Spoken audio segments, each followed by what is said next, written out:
ఆయన కొడుకు మంత్రి దిగిపోయిండు, ఎవరు లేరు. ఆ లోక్సభ నుంచి ఇద్దరం ఎస్సీలం, ఇద్దరం బీసీలం ఎమ్మెల్యేలు అయినాం. బర్దాష్ అయితే లేదు ఆయనకు. మొన్న ఆయన కొడుకు అన్నాడు బట్టలోడు చూస్తామన్నాడు.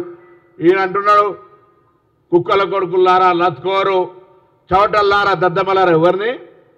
మొత్తం సమాజంలో ఉన్నటువంటి అక్కడ ప్రాతినిధ్యం వహిస్తున్న ఇద్దరు ఎస్సీ, ఇద్దరు బీసీ ఎమ్మెల్యేలు తిడుతున్నావా? ఎవరు తిట్టదలుచుకున్నావు?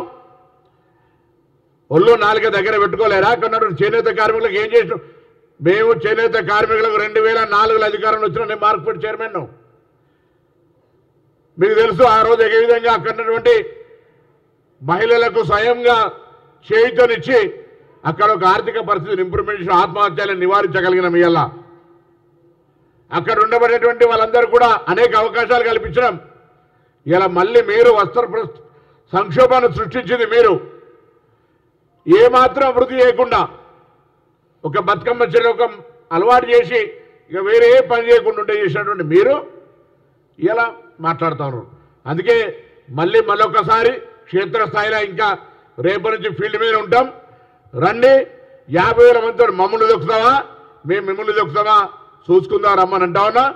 ఇలా రైతులకు సంబంధించి మేము ఆనాడు అప్పర్ మానేరు గట్ల నిర్మాణం జరగలేదని తెలంగాణ కాంగ్రెస్ ప్రాజెక్టుల బాట పడితేనేమో ఎక్కడికక్కడ నియంతృత్వంగా అరెస్ట్ చేసినావు. ఇలా మీకు స్వేచ్ఛనిస్తున్నాం. అట్లనే శాసనసభ కూడా రా, ఇరిగేషన్ మీద గౌరవ మంత్రి గారు చర్చ పెట్టినరు.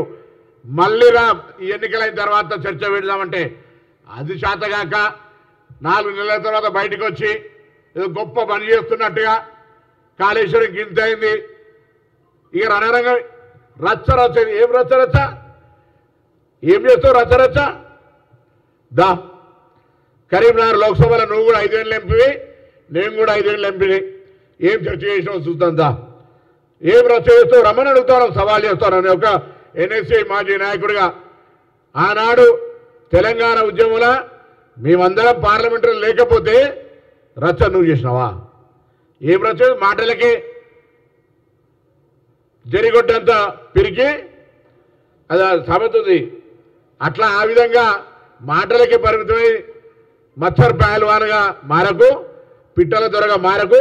దయచేసి ఇప్పటికైనా విలువ ఏమైనా కొద్దిగా గౌరవం ఉంటే నీ కూతుర్ని చేసినటువంటి జైల్లోకి తెచ్చుకోవడానికి నిర్దోషి ఆఖరికి లిక్కర్ వ్యాపారిగా మారిపోయినటువంటి పరిస్థితి, అవమానపరిచేటువంటి పరిస్థితి నుంచి బయటపడే ప్రయత్నం చేయమని చెప్పి కోరుతావునా.